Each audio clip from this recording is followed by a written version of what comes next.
Welcome back to another episode of Keys to Currency, where we interview high level entrepreneurs doing high level things. Today, I got another special guest. This young lady is a real estate agent in the Atlanta, Georgia market. We're going to ask her some questions, get to know her a little bit, get to know her background, but most importantly, we're going to get to know what it's like to be a realtor. So, without further ado, please help me welcome Miss Ashley Kimball. Hey y'all. Ashley, I appreciate you coming to the show. Me and you, we've done business together the last year. I Quite a know, bit.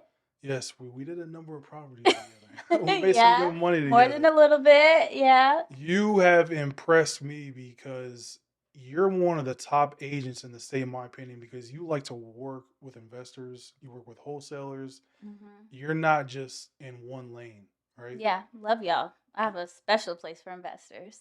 So, before we get into all of that, what got you into real estate? Ooh, that's a really good question. So let me back up a little bit. So Okay. prior to real estate, I was an ICU nurse for about 3 years. I floated um, through different ICUs in the Emory and Wellstar health systems.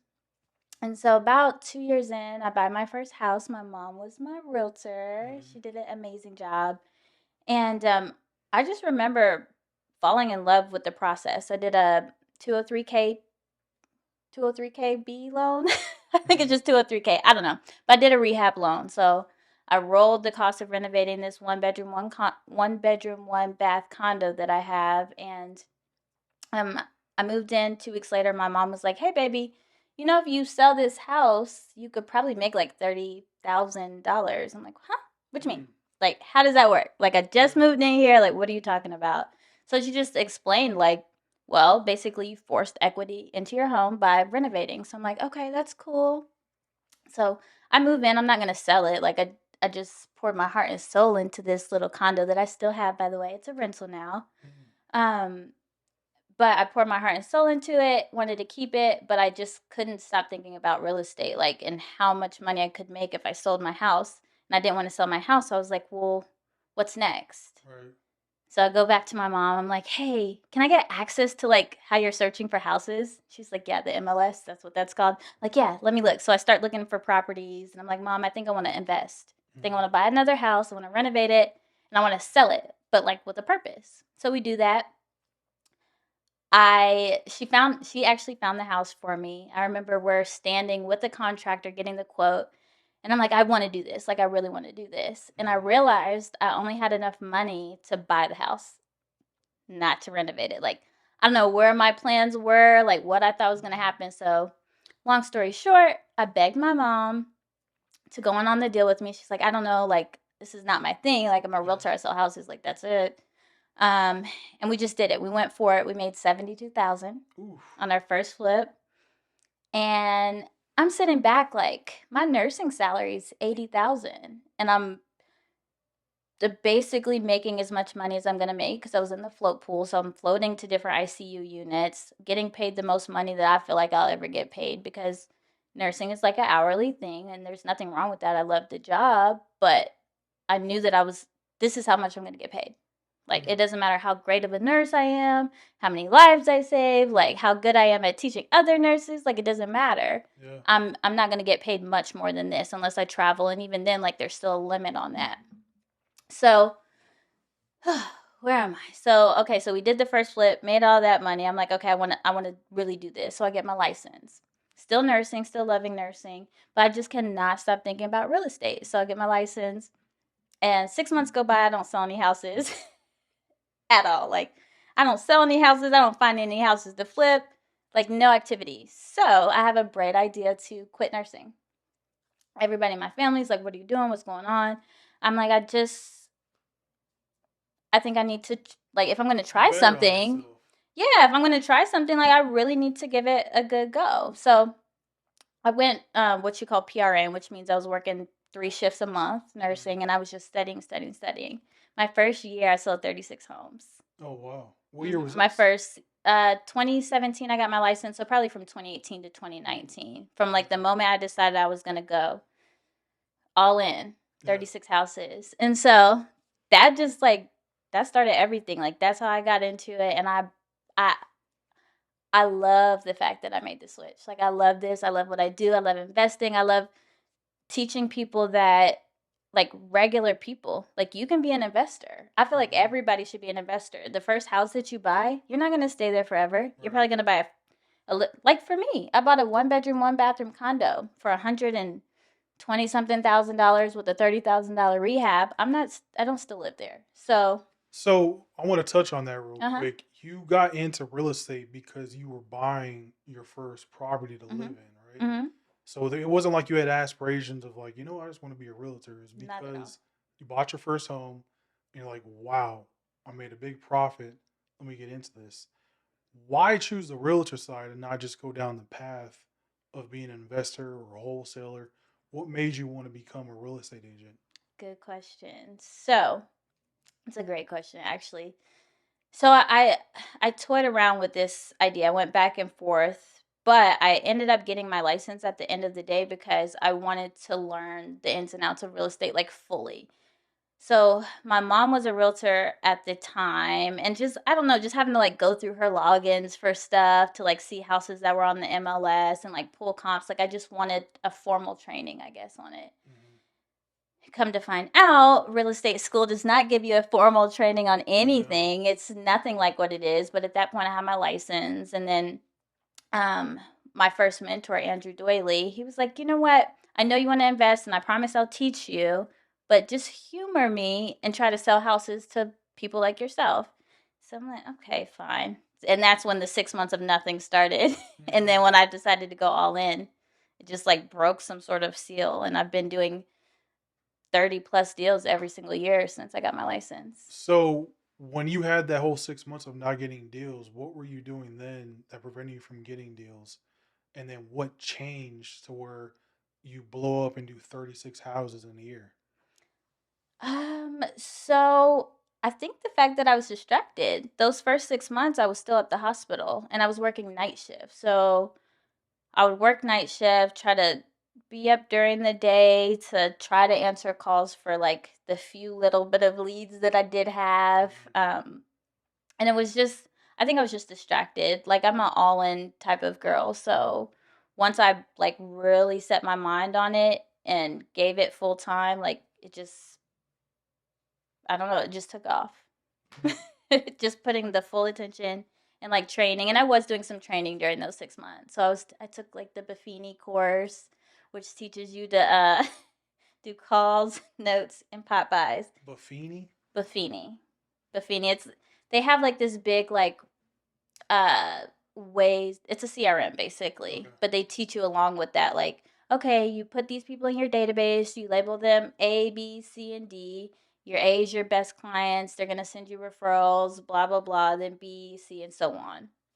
And it's just, like, the most basic follow-up system. But the course, it had a short course that was with it, and I remember it talked about, like, how to speak with buyers, how to speak with Mm. sellers. um when you're with a buyer, it's just simple things like, you guys are inside of the house. Like, okay, is this a house you can see yourself living in? Like, Mhm. just asking those simple questions and, like, painting the vision sometimes, which I naturally did because of investing. Yeah. I'm able to say, okay, I know these walls are ugly, but what do you think if we put the couch here? We're gonna put your TV here. Maybe we build out something right here, and just really painting that picture. But that one course, that first course, kind of snowballed all of that, and so I don't know. I guess it's important to take time to learn. So it's 2023 now. We're in one of the most competitive markets, right? How are you succeeding in this market? Like, what are you doing for leads? Are you cold calling? Are you door knocking? Are you building relationships? Like, how are you finding success in such a competitive market? Because me and you did a lot of deals last year together, and Mhm. you're also doing deals with other people. Mhm. So, how are you finding that competitive advantage in our market? So I think that's two parts. So once you have a client like yourself, Mhm. right, and you know exactly what they're looking for, you can just go after it. Like, I don't care how much money you need off. I don't care, like, whatever you're looking for, I'll me and now my team will find it for you. Right. So just hunting out those deals and being consistent and being persistent and continuing to follow up. Mhm. Follow up is one of like the biggest things, because just because somebody's not ready for what you have to offer today doesn't mean they're not going to be ready tomorrow or in 1 week or in 1 month or in 1 year. Like, I will, until you tell me to F off, like, I'm with it. Okay. Like, what's up? Are you still ready? Like, you not still ready? Like, what's going on? Did you talk to your mama? Did you talk to your grandpa? What do you need? Like, what do we need to make this deal work? And then on the flip side, getting new clients, I think it's just being consistent with social media, Mm. like just posting consistently. We do, like through our brokerage, we have referrals, like little work chat places that we can get referrals from other agents, and we can give referrals. There's websites where you can get more referrals, so they just vet the leads somewhat, and then they send them to you. And then when you close, you have to give them like 25%, which is fine because they got the lead for you, but you just call till it turns into a deal. We run ads on Facebook, Instagram. What else? What's your favorite marketing source right now? Instagram. Yeah. Yeah. So would you say realtors like where do most of the deals come from? Is it mainly from people wanting to buy houses, people want to sell houses, or is it from investors? Mm. It's it just depends on the agent, I think. For Okay. me, I'm pretty listing heavy, but I think it's easiest to work with buyers. Like when you're first starting out, for some reason, I don't know what it is. I guess maybe with the listing, like you have to go to the house, you have to talk to the people, you have to have a presentation. Like you have to be ready for that. But Yeah. with buyers, sometimes it's just kind of like, okay, so what you're looking for? How many bedrooms? How many bathrooms? You got Yeah. that piece of paper that says how much you can afford? Okay, great. Let's set you up on a search and let's go looking for houses. So Yeah. I think that process has a easier entry to barrier, or barrier to entry. um, so I feel like a lot of agents or newer agents are buyer heavy, but then once you kind of figure out that that's a lot of work, like driving around and like finding those deals and all of that stuff, unless you have a really good system in place, a listing is going to be easier all day, all night, I mean, it's a listing is like gold, Yeah. because as long as you set it up right and you're doing your marketing correctly, like it's easy. It's It's better than really having to easy. go drive a buyer around all day and looking at houses and hearing them say, "I don't like that house. I don't like that house." It's like choose one already. Come Right, on. right. And so with time that does get easier. So now I'm to the point where if I do get in a car and show a buyer, like most likely when I get home, I'm writing a contract or two or three, Mhm. because depending on the market you're in, you may need backup offers. Um, if your first offer doesn't get accepted, okay, what was your second choice? Let's go for that. But the cool thing that I do is I'm not going to show you anything that you don't need to see. So we do a extensive, like, what exactly are you looking for? If you're an older couple and you tell me that you don't want to do stairs, we're not doing houses with Right. stairs unless there's a master on the main. Like sometimes there's ways around it, but I try to do a really good job up front of making sure that homes that we are going to go see fit your criteria, like exactly. Like for us to get to a house and you don't like it had to be something that was hidden that we couldn't Mhm. see. Like maybe there's a train in the back that is super duper loud, and of course it wasn't on the listing in the listing remarks, something like that. But I try to do a really good job of making sure that I'm like matching really good homes with buyers before I get in my car, but I didn't know that when I first started. Got you. So, with the investor wholesaler side, right? Like I'm in the investing world. I do Mhm. wholesaling as well. Mhm. What I've noticed is like not a lot of realtors and wholesalers get along too well. Why do you think that is? Is it because these wholesalers don't have to be licensed and they just don't do any underwriting and do bad business, or what is the reason? Because it's actually rare to see a relationship like what me and you have Mhm. because I do a lot of wholesaling and we work well together. Mhm. But a lot of realtors give the stiff arm as soon as they find out someone's a wholesaler. Why do you think that is? A few things. The first thing, I'll go back to education. Like I'm really big on that. Like the more you know about a process or something, the easier it is to tackle. And then Mm, if you do it again and again and again, now it's really easy. But I feel like a lot of realtors don't realize that with wholesalers, like you can still work with them. You just have to set up your structure. mm, Like make I And it probably, like, if you want to get like raw with it, it probably comes down to commission. Like, are we going to be able to have our commission? That's probably Yeah. like, how do we know we're going to get our commission? Like, it's not listed. It doesn't say we're getting commission anywhere. Like, what do we do? But there's paperwork, and then there's Right. also relationships. But at the very bare minimum, like, we have paperwork that we can send to our clients or send to that off market listing or wherever we're going that says, like, hey, if we make something work here, I need 3% or I need 5,000 or I need whatever you want out of that deal. You can just set those expectations up front.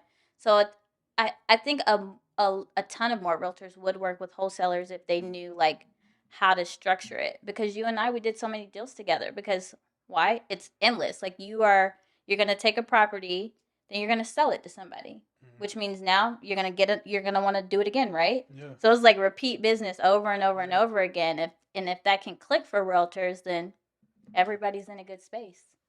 It's just the whole rinse and repeat method. That's what it comes down to. Right. So it's what so what do you think is the most common mistake that you see realtors make? Because I feel like everyone and their mom knows some realtor, whether it's in their family or a friend, but it seems like there's more part-time realtors Yeah. than full-time. And also it's like when you Google what the average salary of a realtor is, it's pretty low. I mean, if I'm not mistaken, it's under 50K. So it's like, I believe that. what?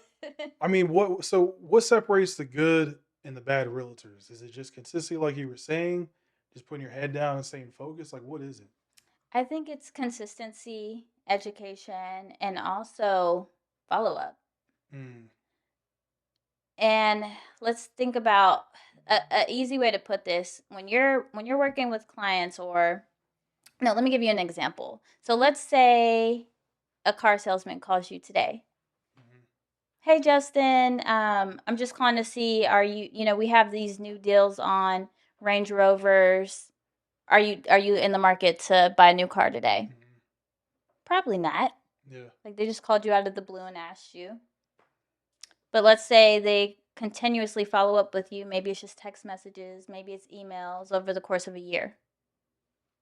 Maybe in 9 months, you get All a the way text there. message Yeah. that says, hey, guess what? We're running a special on Range Rovers.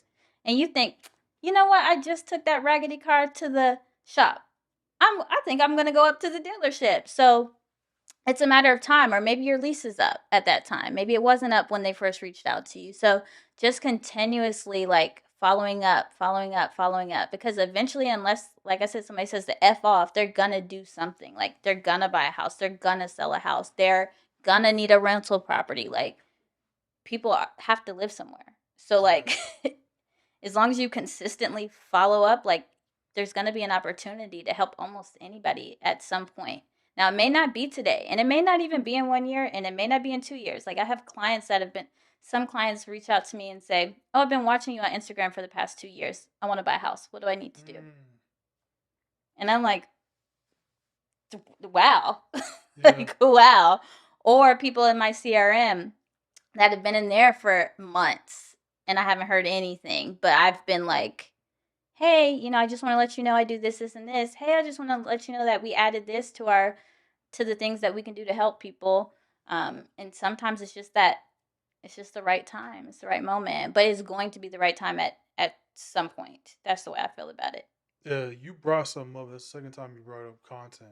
I usually save this towards the end, but I got to touch on it now. Why is content so important? Because the way I look at it, content is your new face card. It's your new business card, right? Mm-hmm. And branding is everything. Like I've seen your Agree. Instagram, seen your social media. All you ever talk about, well, mostly what you talk about, because you are a foodie too. I see those. Mm-hmm. Yes, But I most of am. what you talk about is just straight real estate. You're letting people know what's going on with the economy in regards to real estate, Mm-hmm. what they can do to qualify. So, talk about why content is so important as a realtor. You have to let people know what you do. Mm, And not only that, but you have to let people know that you're efficient and you know what you're doing. yeah, Like, there's nothing where, like, buying a house is the biggest, most likely the biggest purchase you're ever going to make, like, for the average person, even for, like, somebody who's not average. Yeah. you're going to spend a lot of money on a house, or more money than you're used to spending on a car or food or rent or anything like that. Like, you're going to spend money when you buy a house. And then when you sell it, you have an opportunity to make a ton of money. And if you, I was going to say, if you didn't use me as your lender, I mean, as your as your real estate agent, you got yourself in a bad situation. I gotta, make it so that the pain is not that bad when you sell, or maybe even like I've had sellers before that came to me and they're saying, "Ashley, I want to list my house. Like, I've got to get out of it." And I look at the numbers, and you're not going to make any money. Like, by the time you pay me, by the time you pay your closing fees, your taxes, but you're not going to make any money. So let's think about different options. Like, maybe we turn this into a rental for now. We Mhm. revisit the value in a few years, or maybe even a year. You never know with this economy, like what's going on. We're up and down. You never know. So let's just track it. Track what's going on. Track the market activity in your area. Then when it's the right time, then we'll sell. But like right now, mm-mm. And I think people appreciate that about me, because I'll, like, if you're not in a good space to buy a house or sell a house or whatever it may be, I'll Mhm. tell you. And it may not be exactly what you want to hear, but You're giving them the real, yeah, what it they is need to what it hear. is. Yeah. Yeah. So, So we had a market shift last year. The pandemic, made things nuts. Houses just shot through the roof. And I think yeah. we had a lot of new professionals come in and they feel like that was like the norm. And Right? now they're going through a whole reality shock right now. hmm How did the market shift affect you, or did it affect you at all? I kind of want to say I didn't notice anything. Like, all through that time, I want to say when COVID first hit, I don't know, probably 10 or 15 contracts just like, Disappear. yeah, over the course of like a month and a half. Like, when it first hit, people just got scared. And then, like, almost immediate after that, it was buyers. Like, I want to buy, I want to buy, I want to buy, I want to buy. So I've been really busy, like, ever since COVID came, Mm, like, consistently really, really busy. And I've also been in the background working on systems. mm, So I have systems for people who are buyers, but maybe not right now. Maybe it's a long time from now. Maybe it's just like 3 to 6 months from now. Maybe it's right away. Um, and so I have these systems in place that allow me to nurture people for as long as I need to. So like I said, if it's not today, maybe it's tomorrow, maybe it's next year. I don't care when it is, but I'm going to keep in touch with you for forever. And then just having that pipeline build up over time just creates like a consistent flow of people who want to do business with me. And then I get new people from Instagram coming in, or I don't know if they're new. Apparently, some people just watch you and you don't know they're watching. But I get those people coming in too. So we've been good. And then my strategic growth manager, James, shout out to my boo thing. mm. He's just like, What's up, James? yeah, he's been, I mean, my last 2 quarters were the first 2 quarters where I've grossed 6 figures in commission. Mm, I'm like, I just made in 3 months what somebody typically makes over a year, or not even. Like, yeah. that feels so good. And now my expenses are crazy too, but it's like a dance I'm doing right now. Like, I'm really learning and like really getting in my groove and honing my systems in and trying to figure out how to be a leader, because apparently when you have a team, you have to be a leader. So I'm just like, okay, I definitely lead by example, but like, how do I be a better leader to my people? So, So you're building a business now. You've gone yes. from hustler to now it's time to build a team. Yeah. You got your partner James, Yep. and you guys are scaling. Now we talked a little bit about off camera about your team, but for the people that have not heard, how many one who are you brokered under right now? EXP Okay, Realty. EXP. So how many agents are under you right now? So right now we have the Living Atlanta Life team is a local team. And I guess all my people are local. But on that team, let's see, we have Jeremiah. He's fabulous. You know Mm-hmm. Jeremiah. Yep. He's absolutely fabulous. A newer agent, but you wouldn't know. He actually found the house that me and James are looking into right now. Oh, It's like, nice. I just briefly mentioned Look, let me put a plug in for Jeremiah. He's so amazing. On a team meeting, I was like, "Hey guys, we do like buyer and seller needs on our team meeting every Wednesday." And so I was like, "Hey guys, James and I are just playing around with the idea of finding a loft. these are the specs we're looking for. Just let me know if you see anything. I think it was 4 or 5 days later. He was like, hey, take a look at this. It's perfect. Mm. It's it's perfect. Like then he shows us the house. He's there. The lights are on. I mean, he's a perfect agent. I'm like, oh my gosh. I just love you. Like this experience has been phenomenal, and we Yeah, haven't even continued through. I think we're submitting the offer today. nice. Um, but he's phenomenal. Like if y'all need an agent, Jeremiah Keith, okay. But we also have Simone. She's amazing too. She's our I don't know. She's like a little butterfly. She's so gentle, but she's basically our team like psychologist. Like if you have a problem, you can call Simone up, and if you have a buyer who really just like who needs their hand held, like that's your girl. Like I know I send Mm. anybody who I think needs special care and attention. That is for Simone. Then we have a new girl. Her name is Ashley B. So she's amazing. She's up in Cartersville. And then who else? Lord have mercy. Oh, Maggie, my sister Maggie. Yeah. She is the glue that keeps us all together. Then of course we have James, and that's about it. Mm. So you've gone from hustler to now you're building a business. Can you get rich as a realtor? I don't know if I've met any like real wealthy realtors. I mean, you hear of guys like a Mark Spain, a Mm-hmm. Keller Williams, but maybe it's just because I'm on the other side of the world on the investor side. But can you become wealthy and rich as a real estate agent? I think so. I think with scaling and the right systems, you can. Mm. So for us, I know. So we have our local team, but we also have about 4 or 5 other agents who have joined us and partnered with us at EXP. And so now we're in the process of trying to give leads to not only our team, but also the agents in our downline. And so I don't know if this is specific just to EXP, but through RevShare, like when agents that join us, they sell a house, we get a portion of that from EXP, from the portion that they give EXP. EXP then shares in that revenue. And I know, Is EXP like pyramid scheme, or I shouldn't say pyramid scheme, but explain their whole business model. yeah, basically, so it goes down 7 different levels, right? And so when people join me, I have, or okay, so when I joined, let me back up a little bit. When I joined, I have what's called an upline. So like Gogo Bethke, she's my sponsor, but 6 people on top of her will help me too, if that makes sense. So we have masterminds, we have all of this stuff because whenever I close a deal, all 7 of them get some money up until the Mm. point where I cap, which means that they've got the most money out of me that they're going to get this year already, even though I haven't even been at EXP for a year. But we're just incentivized like to help everybody because when you bring somebody and they close even their first deal, we get EXP stock. Like we just have incentive to help everybody. So I know my sponsor, when we joined back in March, she was making 50,000 per month in passive income through RevShare.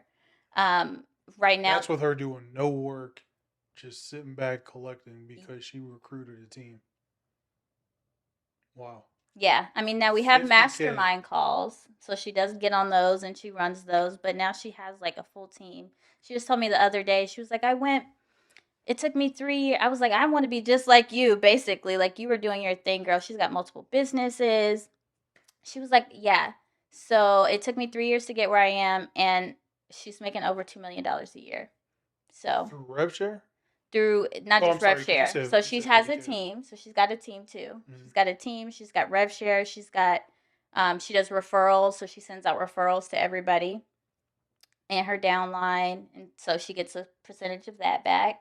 So there's definitely ways. I think she has a title company. I mean, she does so much stuff. She sells Oh, courses. wow.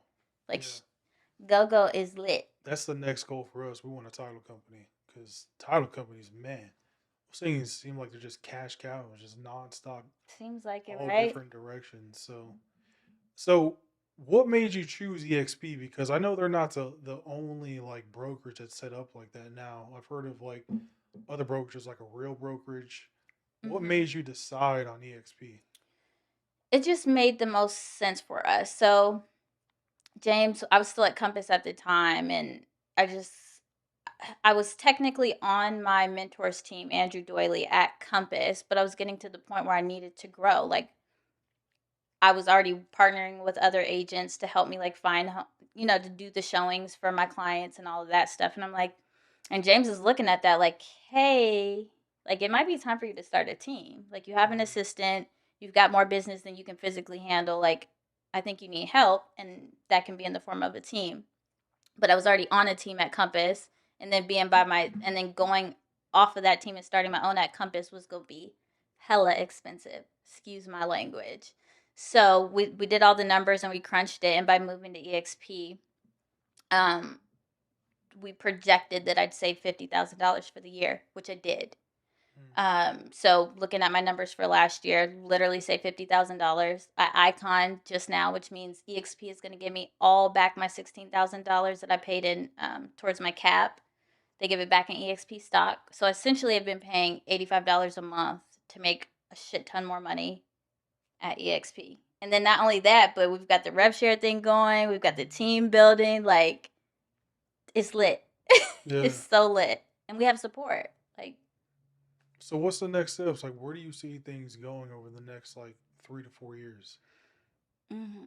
Well, Just I keep building the team, or keep building the team. I think I want to keep my local team with not too many more people, okay, maybe like 6 or 7 max. Because I don't consider I don't want to manage people. yeah, I don't like doing that at all. Like, I want to be surrounded by people who are go getters like myself, where I don't have to like try to make you do stuff and make you make calls and make you send text messages and follow up with your clients. Like, I want to be surrounded by people who do that just because they want to give great service. Like, we're really helping people. And if you're not good at it and you're not doing the right things, it can be the opposite of helping, which I don't want that attached to me. So I don't want to have to manage to make sure everybody's doing that. So I'll keep the local team small. I want to help as many agents join me at EXP and do what I'm doing and implement that, because now we're providing resources that are like, I'm just looking at myself like, okay, this is where I was, this is where I am now, this is where I want to go. Who wants to come with me? yeah, I can help you. Why not help you? yeah. Just come on. You got So to be willing to work, but does come on. does EXP provide like the whole systems and process that you need to run a business?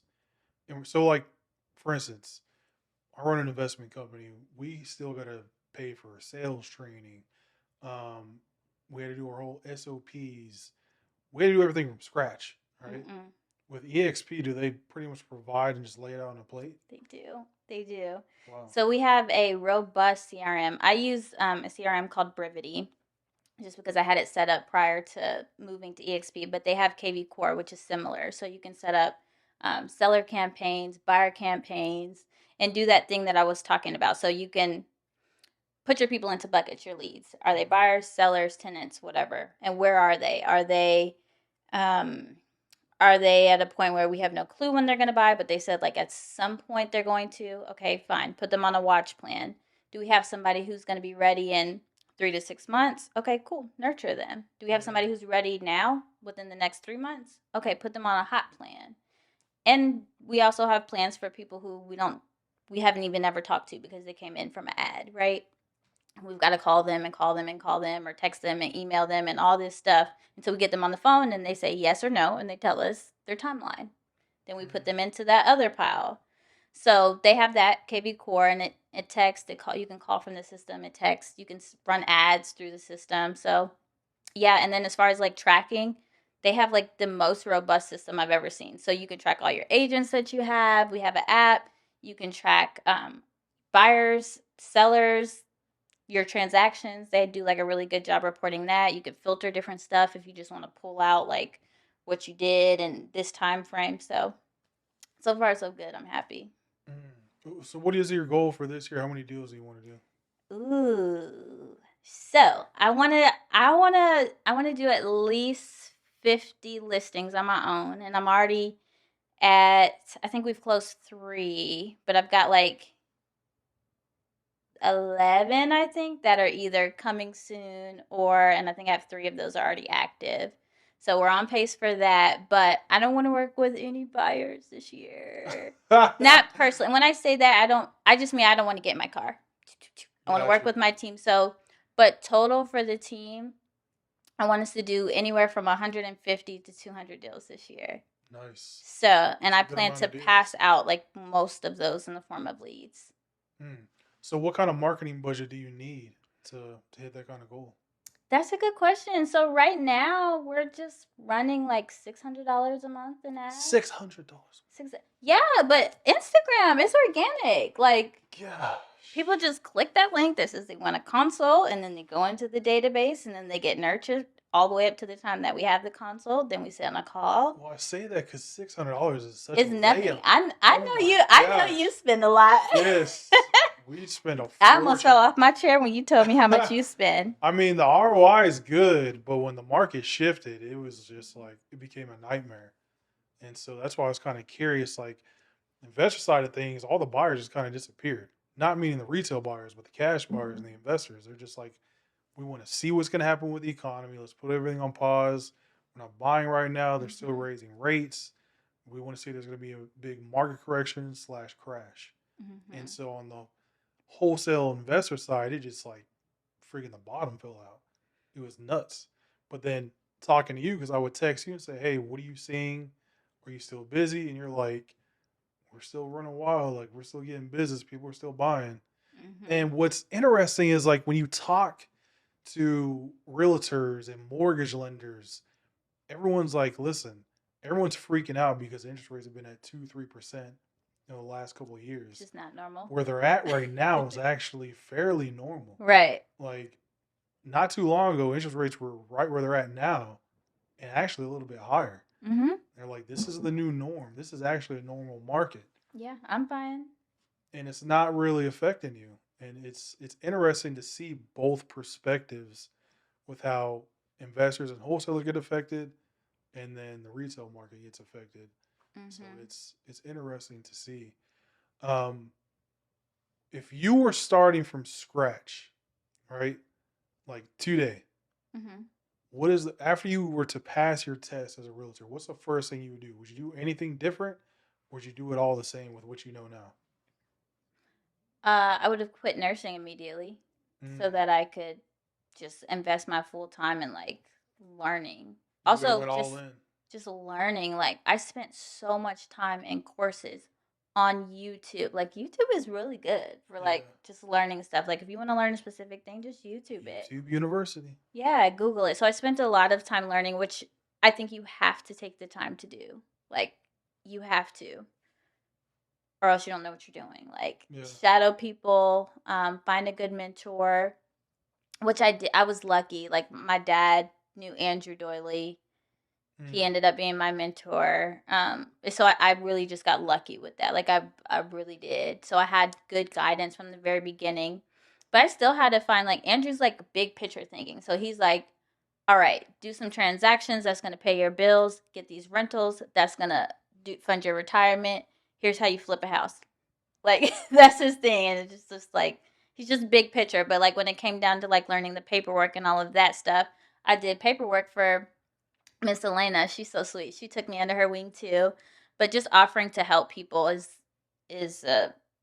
a huge way to learn. Like you can do open houses for people. You can do contract paperwork because you're gonna learn. You're gonna learn how to do open houses. You're gonna learn how to talk to buyers. You're gonna learn how to what all the necessary paperwork is. That's one thing that shocked me. Mm. How much paperwork goes into one contract, Yeah. and then like You one shocked me with closing. that. All the paperwork I have to sign, I'm like, oh my gosh, It's a this is a lot. lot of paperwork. It's a lot. But you have to make sure that you're doing it correct, right? Yeah, Because you don't want protect something to yourself. come back and oh, well, you didn't have this exhibit in there. So now your earnest money is gone. Like, what? Or Mm. you missed one small number, or you put a zero where it should have said 7 for your inspection days. Like, these, like you have to take the time to like learn exactly what to do. Even if you're not doing your own paperwork, you have to know enough to teach your assistant or whoever and to be able to look at it and make sure that it's right. So I would say I don't think I would do anything differently besides quit sooner. Mm. And just be consistent with everything that you know. Yeah, and learn. And I would have got on social quicker. I was Content. terrified. I was terrified. I remember when people were only posting like pictures on Instagram and where like doing a video was like a huge thing. Yeah. Like we're like, you have to do a video now. I'm like, huh, I just got to the point where I could post a picture. What do you Yeah. mean? What do you mean? And I was just scared, but I just would have started earlier. Like Do you I, push your team to do content too? yep. So everybody on the team does content for sure. Oh, and I'm sure it's doing wonders for them. It's so crucial, man. It's like you cannot grow without content. I Mhm. mean, branding yourself is everything. So now, the investment side of things, right? Mhm. Where do you want to go with that? Like, do you want to grow a portfolio of properties, or where do you see For yourself going sure. with that? For sure. So I have a problem with like getting properties that should be rentals and flipping them. Big problem. Like Mm, I cannot hold on to a rental property to save my life, except for my first house. I would never let that go. So right now I just have that one. I just sold a house in Jonesboro that was a rental. What else? I'm flipping a house right now that I will flip that probably should be a rental, but I think I'm just gonna flip gotcha. it. So I've got to get better with that. But yeah, I want to buy as much shit as possible, like as Yeah. much as humanly possible. Houses. I want to start buying businesses. Like I just want to expand because I'm not like I don't want to put all my eggs in one basket, if that makes sense. So I want to Yeah. take the income that I get from real estate and like diversify it. Like let's Yeah. do this, let's do that, and then I want to get to the point where we're just creating experiences for ourselves. Like Mm, let's buy houses and properties in vacation areas. We'll rent it out when we're not there, but when we want to go to the beach, like we have a nice house to go to. yeah. That also just pays for itself because it's where it's at, and we rent it out when we're not there. So definitely. And I wouldn't mind. And I have like this wild like idea that I want to build like one of those skyscraper like office buildings or Oh yeah. something. Yeah.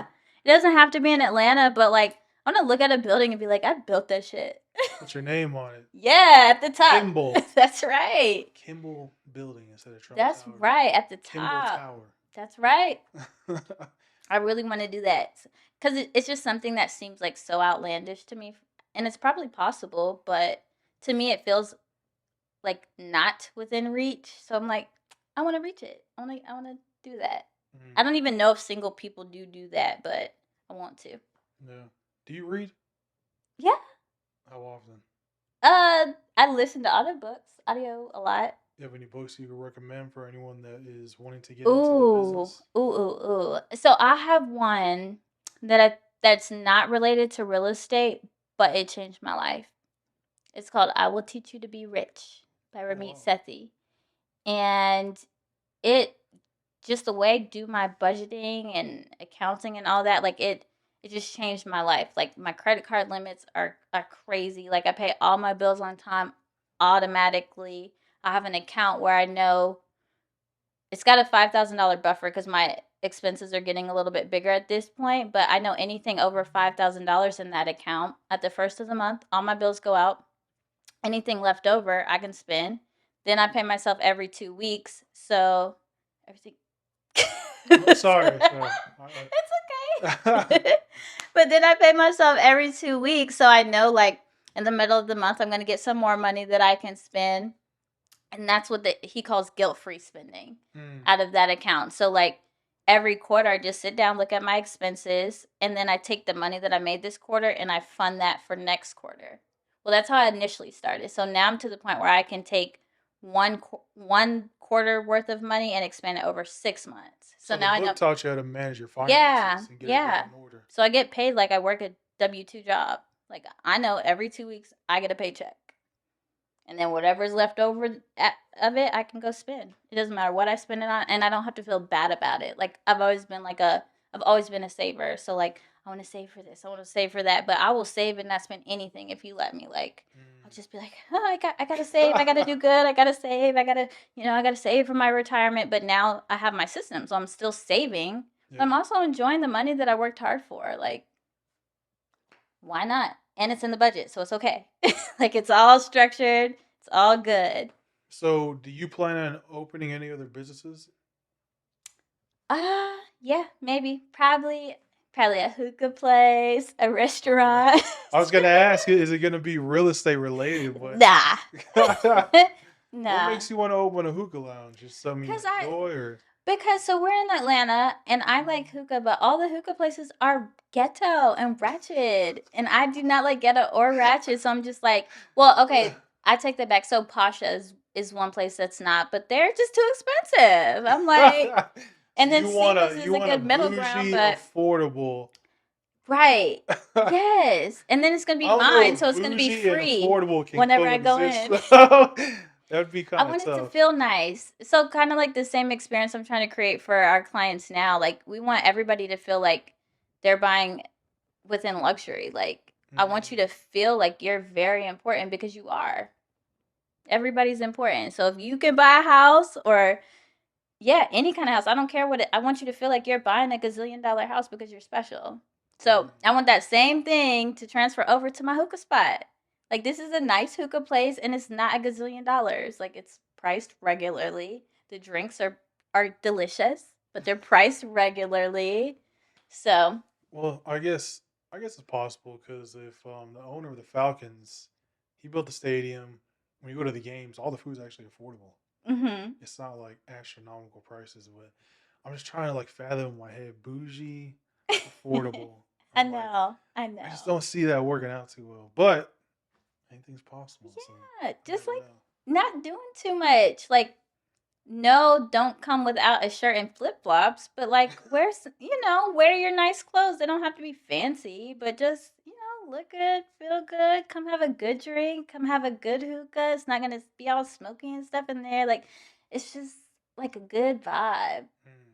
Like that's what I want. How many hours with where you're at now? Because I know you're still building the business, but you Mhm. mentioned you got agents, and then you guys are still scaling. Mhm. How much time do you have, or how much time do you put into the business per week? Per week, a ton. Too much. Honestly, I gotta scale it back because it's too much. Like I wake up at 4:45 every morning. I go to the gym and I'm started working by 7. Like I'm somewhere, whether it's a gathering spot, a coffee shop, or whatever. I'm somewhere sitting down working by 7 o'clock, and I'll typically work until like 3 or 4 o'clock, but I'll go home and eat, and then I'll probably hop back on my computer for like an Mm. hour or two. But I'm trying to build so many things right now that I don't know, like 6 months ago, I was to the point where I could like end my day around 2 or 3 o'clock. But I'm like, I just have to build. Like I have to build right now. I'm building my systems. I'm doing this for me. I'm doing this for my family. I'm doing this for my team. Like I'm doing this so I can help as many agents, and I'm trying to put systems in place to where it doesn't take as much as my time, and I can still do the same things. And then now I can spend more time with my friends, my family, my boo thing James. Y'all gonna start a family? I I I think maybe just one. Maybe just Put you one. on the spot. Right, you sure did. But he has 3 babies already, so I feel like I have Oh, so you um already got a family. So it's yeah, I feel like I do. And 2 of them are in Florida, but one's here in Atlanta. She's the baby, but I feel like that's my little baby. So I do have like a little family already, but I would love to add one to the mix, just one there more. you go.